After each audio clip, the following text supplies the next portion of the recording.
இயேசு கிறிஸ்துவில் பிரியமான சகோதர சகோதரிகளே, தாயான் திரு அவையோடு இணைந்து பொதுக்காலத்தின் 19வது ஞாயிறு திருப்பலியை கொண்டாட நாம் அனைவரும் அழைக்கப்படுகின்றோம். இன்றைய இறைவார்த்தை வழிபாட்டிற்கு திரு அவை கொடுத்திருக்கிற இறைவார்த்தைகள், முதல் வாசகம் 1 அரசர் 19 அதிகாரம் 4 முதல் 8, இரண்டாவது வாசகம் எபேசியர் 4:30 முதல் 5:2 வரை, யோவான் நற்செய்தி 6 அதிகாரம் 41 முதல் 51 வரை. அன்புக்குரியவர்களே, பிறக்கிற எவரும் இறக்க விரும்புவதில்லை. பிறப்பை கொண்டாடுகிற நாம் இறப்பை கொண்டாடுவதில்லை. எல்லோருமே அதிக காலம் வாழவே ஆசைப்படுகிறோம். அதற்காகத்தான் மருந்துகளையும் ஞானிகளையும் தேடிக்கொண்டிருக்கிறோம் என்பது யதார்த்தமான உண்மை. பழங்காலத்தில் வாழ்ந்த ஒரு ஞானி சாகாமைக்கு அவர் மருந்து கண்டு கொடுப்பதாக கேள்விப்பட்டு அனைவரும் அவரை தேடி ஓடுகின்றார்கள். அவர் ஒரு குறிப்பிட்ட நாளில் குறிப்பிட்ட நேரத்தில் வரும்படி விளம்பரம் செய்கிறார். கடல் அலையென மக்கள் வந்து குவிகின்றார்கள். ஞானியார் அவர்களை பார்த்து இவ்வாறு கூறுகிறார்: நீங்கள் இரவாமல் இருக்க வேண்டுமென்றால் நீங்கள் பிறவாமல் இருந்திருக்க வேண்டும் என்று கூறியவுடன் வந்தவர்கள் அனைவரும் தலை கொண்டவர்களாய் வெட்கத்தோடு வீடு திரும்புகின்றார்கள் என்று ஒரு நிகழ்வு கூறுவது உண்டு. மனித வாழ்க்கையிலே சாகாமைக்கு மருந்து இருக்கிறதா, மனிதன் கண்டுபிடித்திருக்கிறானா என்றால் இல்லை என்ற பதிலைத்தான் நாம் பெறுகிறோம். பிறப்பு ஒன்று இருந்தால் இறப்பு ஒன்று இருந்தே தீரும் என்பது இயற்கை தரக்கூடிய யதார்த்தம். இது இயற்கையின் நியதி, காலத்தின் கட்டாயம். ஆனால் இந்த உலகிலே இயேசு கிறிஸ்து சாகாமைக்கு 3 வகையான மருந்தை நமக்கு கொடுத்து கொண்டிருக்கிறார் என்பதை நாம் உணர்ந்திருக்கிறோமா? இம்மூன்றையும் இணைந்து சாப்பிட்டால் நாம் நிலைவாழ்வு பெறுவோம், சாவு நம்மை பாதிக்காது என்பதை அவர் உணர்த்தியும் நாம் உணர்கின்றோமா என்பதுதான் கேள்விக்குறியாகவே இருக்கிறது. சாகாமைக்கு இயேசு கொடுக்கும் முதல் மருந்து என்ன? அவரில் நம்பிக்கை கொள்வது. இந்த நற்செய்தியில் என்னை நம்புவோர் நிலைவாழ்வை கொண்டுள்ளனர். இனி நற்செய்தி 6வது யோவான் 6:47 நாம் படிக்கிறோம். மேலும் லாசரை உயிர்த்தெழச் செய்ய முன் மார்த்தாவிடம் இயேசு கூறிய வார்த்தை இதை உறுதிப்படுத்துகிறது: உயிர்த்தெழுதலும் வாழ்வும் நானே, என்னிடம் நம்பிக்கை கொள்ளும் எவரும் என்றுமே சாக மாட்டார். யோவான் நற்செய்தி 11:25-26 ஆணி தரமாக ஆண்டவர் கூறுவதை நாம் பார்க்கிறோம். அன்புக்குரியவர்களே, சாகாமைக்கு இயேசு கொடுக்கும் 2வது மருந்து என்ன தெரியுமா? அவருடைய வார்த்தையை கடைப்பிடித்தல். யோவான் நற்செய்தி 8:51 அவர் கூறுகிறார்: என் வார்த்தையை கடைப்பிடிப்போர் என்றுமே சாக மாட்டார் என்று கூறுகிறார்.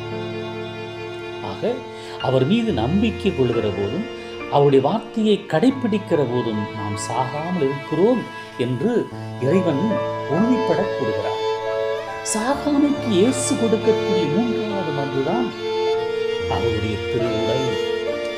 இன்றைய நற்செய்தியில் வாழ்வு தரும் உணவு நானே, என்னை உண்பவர் இறக்காமல் இருக்கச் செய்யும் உணவு விண்ணகத்திலிருந்து இறங்கி வந்த இந்த உணவே என்று இயேசு சுட்டிக்காணிப்பதை நாம் ஒவ்வொரு நிமிடமும் ஒவ்வொரு நொடிப்பொழுதும் திருப்பலிகளை உணர்ந்து கொள்ள வேண்டும். நாம் நற்கருணை உட்கொள்ளும் முன் கிறிஸ்துவை நம்பி அவருடைய வார்த்தையை கடைப்பிடிக்க வேண்டும். கிறிஸ்துவை நம்பி அவருடைய வார்த்தையை கடைப்பிடிக்கிற உச்சக்கட்டமே நற்கருணை உட்கொள்வதாகும். கிறிஸ்துவின் வார்த்தைக்கு மதிப்பு கொடுக்காமல் அவருடைய திருவுடலுக்கு மட்டும் மதிப்பு கொடுத்தால் இன்றைய வழிபாட்டிலே வார்த்தை வழிபாடுகளுக்கு நாம் முக்கியத்துவம் கொடுப்பதில்லை. இறை வார்த்தை மறைகிற நேரத்தில் யாரும் திருப்பலிக்கு வருவதே இல்லை. திருப்பலி ஒரு கடை சரக்காகிவிட்டது, சடங்காகிவிட்டது, சம்பிரதாயமாகிவிட்டது. காட்டில் தவம் செய்து கொண்டிருந்த ஒரு துறவிக்கு உடலெல்லாம் வலி ஏற்பட்டது. அவர் தன் சீடனிடம் தன் உடலை காலால் மிதிக்கும்படி கேட்டார். அச்சீடனோ, குருவே, உங்கள் மேனியோ திருமேனி, அதை மிதிப்பது பாவச் செயல், அதை நான் ஒருபோதும் செய்யவே மாட்டேன் என்றான். குரு அவரிடம், சீடரே, என் உடலை மிதிப்பது பாவம் என்றால் நான் சொல்லும் வார்த்தையை கேட்காமல் அதை மிதிப்பதும் பாவமில்லையா என்று கேட்டார். ஆம் அன்புக்குரியவர்களே, அதுபோல்தான் கடவுளுடைய வார்த்தையை கேட்காமல் அவருடைய உடலுக்கு மட்டும் மரியாதை செலுத்துகிறோம் என்று சொல்வது பொய்யாகவே இருக்கிறது. கிறிஸ்துவின் திருவுடலாகிய நற்கருணை அவமதிப்பது பாவம் என்றால் கிறிஸ்துவின் வார்த்தையை அவமதிப்பதும் பாவம். நற்கருணைக்கும் இறைவார்த்தைக்கும் நெருங்கிய தொடர்பு இருக்கிறது. நற்கருணை பற்றி இயேசு ஆற்றிய நீண்ட உரையாடல் இறுதியில், வாழ்வு தருவது ஆவியே, ஊனியல்பு ஒன்றுக்கும் உதவாது, நான் கூறிய வார்த்தைகள் வாழ்வு தரும் ஆவியை கொடுக்கின்றன என்று யோவான் நற்செய்தி 6:63 இயேசு ஆழமாய் கூறுகிறார். மேலும் பேதுருவும் இயேசுவிடம், ஆண்டவரே, நாங்கள் யாரிடம் போவோம்? நிலை வாழ்வளிக்கும் வார்த்தைகள் உம்மிடம் தானே உள்ளன என்று அறிக்கையிடுவதை நாம் உணர்ந்து கொள்ள வேண்டும். அன்புக்குரியவர்களே, ஆண்டவருடைய அருள் வாக்கை கேட்டு அதை சுவைத்த பின்னரே ஆண்டவருடைய திரு உடலாகிய நற்கருணையை உட்கொள்வது சரியான முறையாக உள்ளது. எனவேதான் ஒவ்வொரு திருப்பலியிலும் அருள்வாக்கு வழிபாடு முதல் பகுதியாகவும் நற்கருணை வழிபாடு 2வது பகுதியாகவும் திரு அவை அமைத்திருக்கிறது.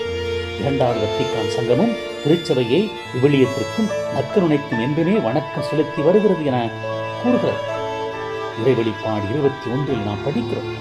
அருள்வாக்கு வழிபாட்டில் கலந்து கொள்ளாமல் நற்கருணை திருப்பலியில் மட்டும் கலந்து கொள்ளும் இறை மக்கள் திருப்பலியில் முழுமையாக பங்கேற்பதில்லை. அருள்வாக்கை பிட்டுக் கொடுக்காமல் அப்பத்தை மட்டும் பிட்டுக் கொடுக்கும் திருப்பணியாளர்களும் தங்களுடைய கடமையை நிறைவாக ஆற்றுவதில்லை. இன்றைய குருக்களும் சரி, மக்களும் சரி, திருப்பலியை முழுமையாக அவர்கள் உணர்ந்து கொள்வதில்லை, அதை கொண்டாடுவதும் இல்லை, அதிலே இறைவனுடைய அந்த அருளிலே இணைந்து கொள்வதும் இல்லை என்பது யதார்த்தமான உண்மையாக இருக்கிறது.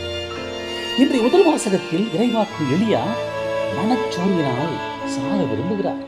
அவ்வேளையில் வானதூதர் அவருக்கு வழங்கிய அப்பத்தை உண்டு தண்ணீரை பருகி தனது மனச்சோர்விலிருந்தும் உடல் களைப்பிலிருந்து விடுதலை பெற்று இரவும் பகலுமாக 40 நாட்கள் நடந்து ஒரேபு என்னும் மலையை அடைகிறார் என்பது இன்றைய முதல் வாசகத்தின் வழியாக இறைவன் கொடுக்கக்கூடிய செய்தி.